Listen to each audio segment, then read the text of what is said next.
and speak to Dan Sodergren, technology expert. Morning, Dan. Good morning. Every parent's battle is how to manage their children's lives online. It feels, what she's saying, I think, very attractive to a lot of parents. Let's just remove this aspect of their online life completely. But how practical would that be? Well, I'm a technologist and a futurist as well, and I do keynotes around, the future of work and technology and AI. But also, more importantly, I am a dad myself, so I have a 13-year-old daughter. So this one does hit home, and it is a huge problem. We've got to remember, though, of course, that certain parts of the internet, certain parts of social media are worse than others from a mental health point of view. And I think that's quite well documented, that things like Instagram and other things are potentially worse than, than Facebook and things. And there's an argument around TikTok and the algorithms and all these things. But we've also got to remember that for all of us, if you're not buying a product online, then you are the product. These social media companies make billions of pounds. In fact, Facebook just announced its first share dividend, and it was one of the biggest that's ever been, one of the biggest stock surges that's ever happened in history. So it's not like they don't have the money to do something about this. And I think this is the point that I think she makes brilliantly. And I think this is the deeper point, which is these technology companies, they make a lot of money, and they should be doing more to help young people as well as everybody else, but especially young people online. But the bigger question for us, of course, is it really the technology companies? Is it a technology thing you can do? Is it a social thing? Is it more of a parental? As a parent, I would say I think we need more help from the technology companies.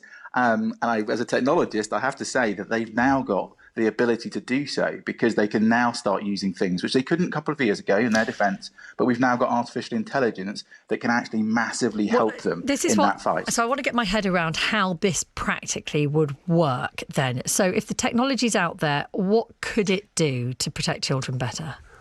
Well, again, we've got to be a little bit careful when we say children kind of blanket all over, because obviously children 12 to 16 are very different, aren't they? Of course, this is the big thing. Where do you draw the line? Of course, social media companies have for a long time say 13 plus. But of course, as a parent, you can easily lie about your age. So again, the online safety bill is coming in, and that's putting the onus much more on the technology companies to check ages. Of course, but from a human rights point of view, and there's lots of other things that start to impact when you go into this, there is then an issue around that, like having all these technology companies knowing all this information. So again, the idea of just going, let's just do a blanket ban, I understand that it comes from a completely emotive point, but the technology, it's a social thing, as in it'd be very hard to do with technology. But the other side of it, to be honest with you, is the bit that you can do with technology. So when it comes to moderation of content, when it comes to fake news and these other things that are there, that's what artificial intelligence could be flagging and kind of getting rid of. And that's what I think the technology companies have got to do a lot more. That bit is possible with technology. Right. The other bit actually is a human part and a parent part. Yeah. And we'll come to that in a moment. But she approaches this from two different directions. One, she found out after Brianna died that her daughter had been accessing pro-anorexia sites, so she was really concerned about the impact that it had on her mental health.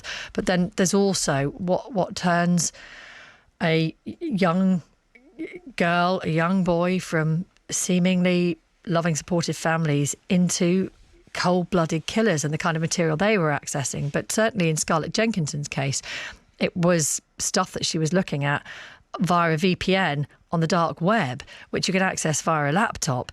So I just wonder if focusing on apps, on social media accounts, on mobile phones in particular, is really going to get to the heart of the issue here. Well, as you've just said, all those details there, I think we all know, sadly, the answer there is no.